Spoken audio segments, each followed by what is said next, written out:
in this series at those positions. Rustin Rigdon leads things off, and Coons delivers a first pitch strike at 94. Payoff at the knees for strike 3 at 94. And he muscles this one right back up the box. Straightens it out for a 2-strike single. Marcus Phillips yesterday started a different story, and that pickoff attempt gets away, and there's the pressure of the run game immediately with a throwing error by Coons.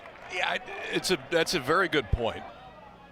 And there he goes. The throw to third is wide, and it gets into left field.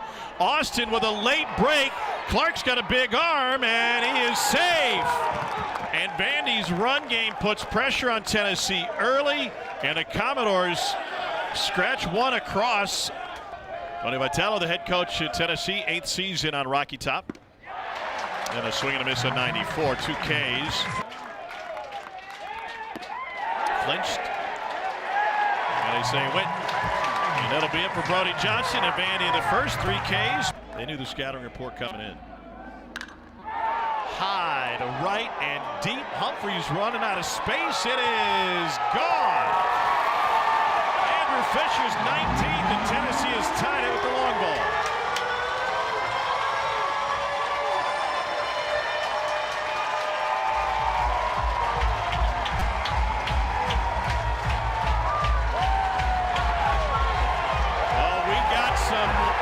We got some energy in the field today. Colin Barksey was just pushed back by Kevin Sweeney, the home plate umpire. Tony Vitello ended up near home plate, and Tim Corbin is out front of his troops. Didn't think this was going to be boring, huh? It ain't going to be boring today. Tennessee made the decision late last night that they're going to wear black jerseys today instead of what they had previously communicated to Vandy. So Vandy had to rotate back to their Friday night uniforms. No big deal. And in any other weekend, you just chalk it up as someone's making a different fashion choice. But in a rivalry, it might cause somebody to dig their heels in a little. I don't think it was unintentional. 2-time national champion head coach Tim Corbin. And Tony is running hot early. Here's the swing. And now Scott Brown is fired up. The fireworks continue. Fireworks starting about right there. In between first and second, Fisher started John right away. Said hello to everybody around the bases. And Barzy came out to say hello himself. That's when it got him going. Both benches were told were just warned. I only saw him point at Tennessee, but Scott Brown, the Vandy pitching coach, certainly not excited about that. He feels their side didn't do anything wrong to get a warning. Ensley is not engaging, and now he will. He has until 8 seconds on the clock to do so. That's off the knob. If we're on a road trip, we'd have to pull over to cool down the radiator right now. 0-2. Bastine's got it. Low throw, dug out by Nelson. Just one side makes things a lot easier. And he finishes off Bargo with the fastball. Half dozen home runs for Colin Bartsey from Naperville, Illinois. And he sends this one deep to right field. This one's got home run distance off the scoreboard. And Bartsey connects for his 7th. Vandy back in front.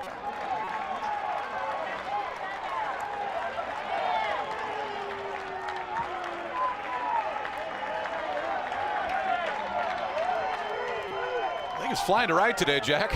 Yeah, you see the flags. That's the way you want to go. First pitch of that bat, and keeping the hands inside, driving the ball to right field. Strike 3 looking. K number 4 for Coons. He's 5'10" with his crouch. He gets bound about Eddie Goodell size, and he tips that one into the mitten. What's different this year as opposed to last year, and why so much success? Because it's been awesome to watch. Yeah, you know, just being at a consistent school with a great coaching staff, being able to work with our pitching coach week in, week out with Coach Reynolds and Frank Anderson has just been monumental for me in my career. Did either one of you hit against each other in high school? I definitely hit against him. I've probably faced him 3 times. I wasn't the greatest high school hitter, but I think I got on base on either a walk or maybe he hit me with like an off-speed pitch or something. I think he punched me out twice though, so I don't think it went too good. I don't remember him hitting really. He might have been a PO in high school. I don't necessarily remember him, but I played a little bit of outfield back in my day. I don't know if I was as good as you, but you know what it's like.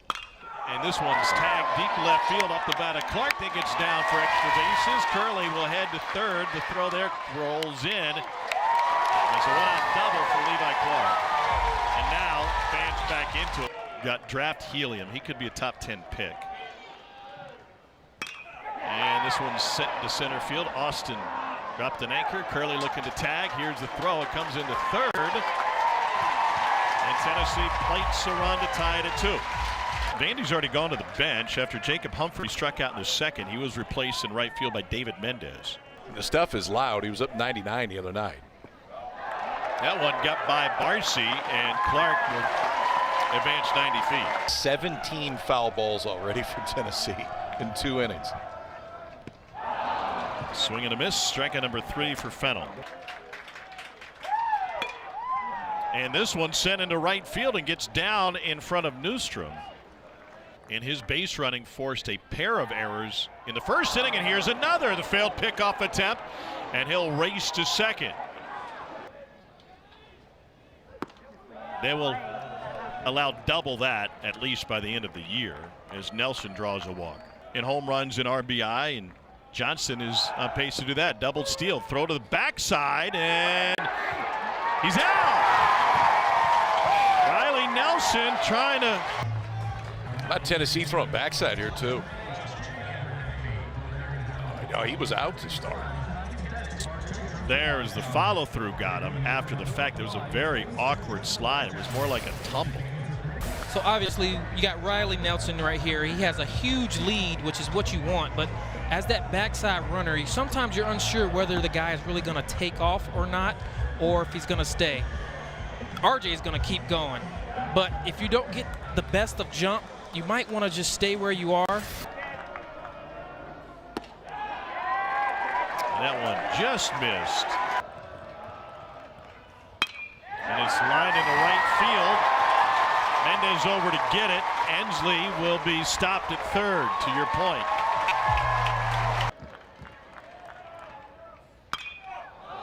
Into center. R.J. Austin. That stiff breeze out to right field takes care of it.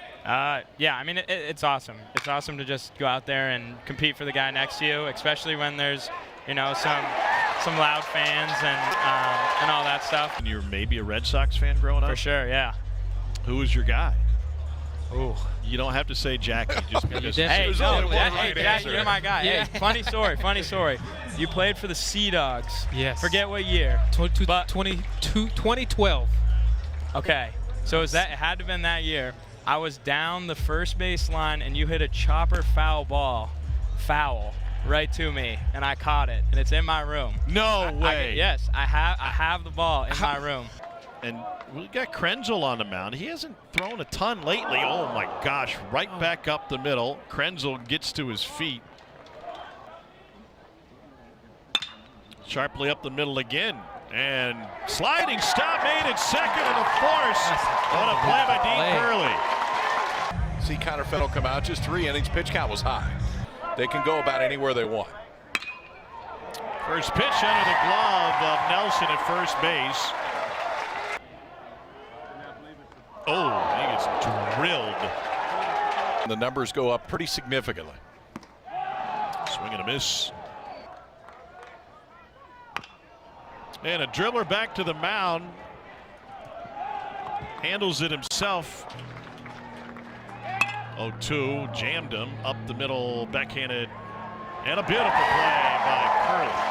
I think this, I mean, that second 8 time is what does expand it. They just haven't quite got up to top 8 status. Here's the payoff to Mike Mancini. Dogpiled in Williamsport, Little League World Series champion. Runner on the move. Throw was low, and the pitch was low, and then the throw was low. Limited amount of foul territory. And hit him where they ain't. Delivered by Rigdon. Mancini coming around third. He'll score to put Vandy in front for the third time. It's 3-2 Commodores. There goes a runner from first. The throw from Peebles comes in on a short hop. The tag was reached for, and then he was off the bag. It's the second time in this game Curley has landed forcefully on a Vanderbilt base runner with a glove to the head. The slide is similar here as it is when they're at home. I think he's out regardless. It looked like he tagged him on the helmet before the hand got in anyway. Oh, That he landed on it. yeah. So second out of the inning. And he goes out swinging one in the dirt. Tim Elko got his big league career off with a bang, huh? Yeah. First big league hit, first big league home run. One swing for Tim Elko. And this one off the knuckles. What a grab by Nelson. It just hung up enough. Alfred is not messing around. It was lined to right by Hunter Ensley in the first pitch. Slice to left field. That'll get down for a knock. And Tennessee in business with two aboard here in the fifth inning. And the base paths. Up the middle, and it gets through for Curley. Ensley being waved home. Austin's throw comes into second, and Tennessee has tied it again. Mom loved that one. Deciding game 3 against a rival. And a bunt is popped up and handled behind the plate by Bardsey. One hopper to short. Vastine flags it down, goes the short way to finish it off. Real opportunity to rise for whoever comes out on top today. He didn't stay in Hoover all that long. No. Usually fairly quick trips. He popped up 99. It's deep to right field. It's in the jet stream, and it is knocked back into play by Newstrom. Racing to third is Holcomb. It'll be a 2-out triple off the top of the wall. Doesn't look like it was going to go over, but great attempt. 0-2 pitches lifted to right field. Run for Newstrom again, and this one's gone off the scoreboard. 2-run home run for Barzy, his second homer of the game. Same exact location as well. He's using that wind. He's letting it fly. 3 for 3 day for the Vandy backstop.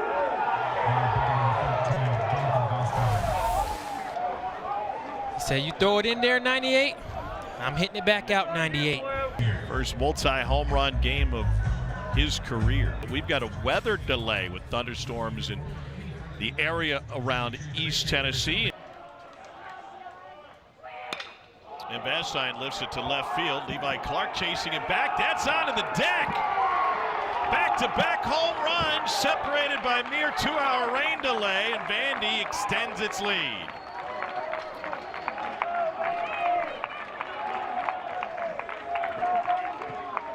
They are back-to-back in the scorebook, and that kid's throwing it back. Nice arm, youngster, but 2 hours and 3 minutes between the two home runs from Barzy and Vastine. It was funny, Jackie, you looked at me right before the first pitch was thrown and said, swing at the first pitch, thinking you're probably going to get a first pitch fastball. Absolutely, and Vastine, he's pretty aggressive early in the count, and you know, he swung at it, swung through it, but and this ball is lifted into center field, right center. Newsom coming on, and Newsom makes a catch. Here's the payoff. Tap to the left side. Brody Johnson, the freshman third baseman, throws it low, but bailed out. Smoked up the middle. Diving stop by Rigdon. And a headfirst dive at first. He's out. It was a quick review. They announced he was out. Ouch. Before he was replaced. And this ball is launched deep right field. It is way gone. And Fisher's done it again. with a bat flip as an exclamation point.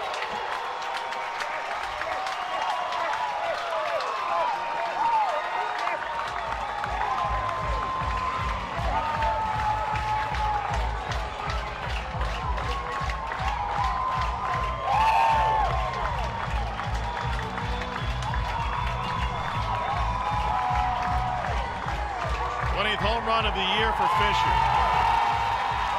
Tell you what, Andrew Fisher definitely has a flair for the dramatic.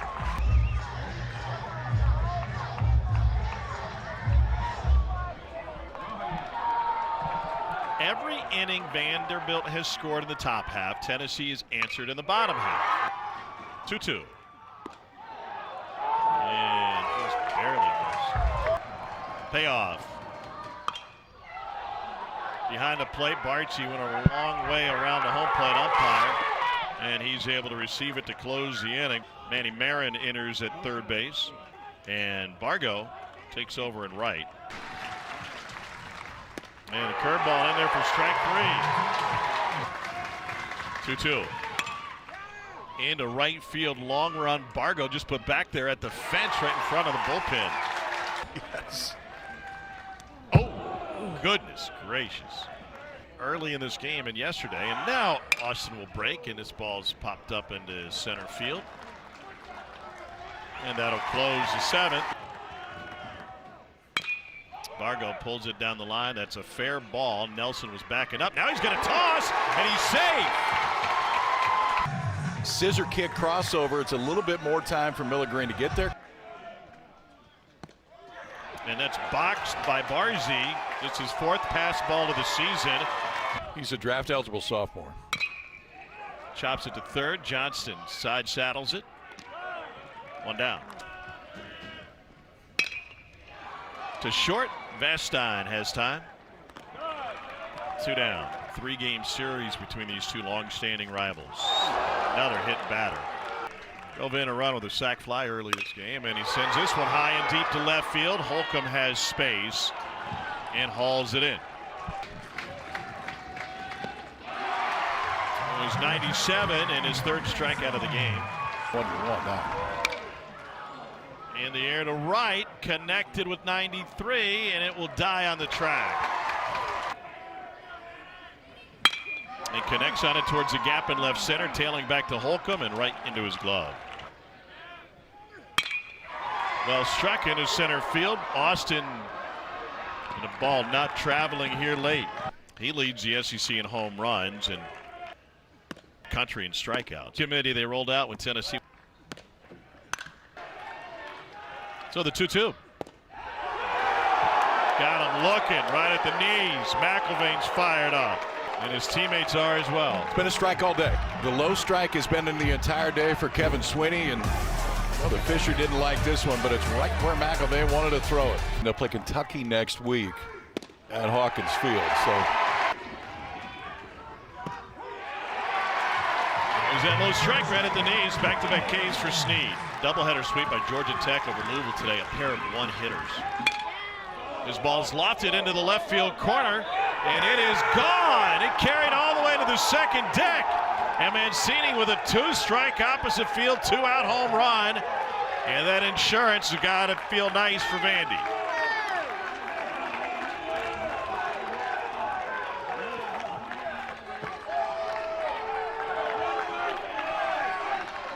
the opposite field power that we've seen today from Vanderbilt. You would almost think that the wind is blowing out the left the way these balls are going out. Great contact. It's the 2nd home run of the season for Mancini, his 1st against SEC pitch. 4 home runs today for the Vandy boys. Shallow center, Ensley has it. Well, he could be a difference maker in the postseason, but this one is lined to right field, and Tennessee will bring the tying run to the plate.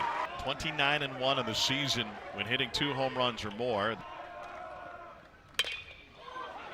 A little dumper to shallow left, and that's handled by Johnson on the outfield grass. 1 down. Curveball to get strike 1 and a slider to follow it. To the left side, Bassai can't reach it. Tennessee stays in business. Here's the payoff. And he drives it to center field. Austin drifts back, still on the run. At the fence, he makes the catch. 2 down in the 9th. I don't like that the guys didn't tag up there. That's one of those ones where RJ's getting back, and he looks like he's getting back there pretty easy. The 3-1. Inside, ball 4, and the bases are loaded. Sawyer Hawks is ready to go. The trust factor was high in McIlvain yesterday. I'm surprised they're not going to Hawks. Would think it's the same thing right here, elevated up and out of the zone. It was, and it's over. McIlvain strikes out Peebles with the bases loaded.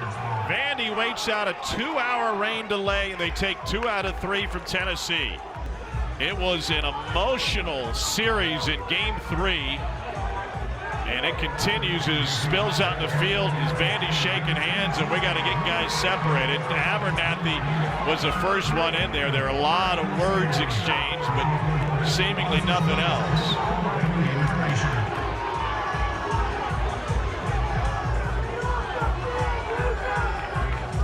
I think they're just exchanging Mother's Day greetings. Different ways to shake hands after a series. They didn't have this history when they first met in 1897, but boy, do they have it now. These two competitive coaches leading championship programs just a few hours apart, recruiting in each other's backyard. And this one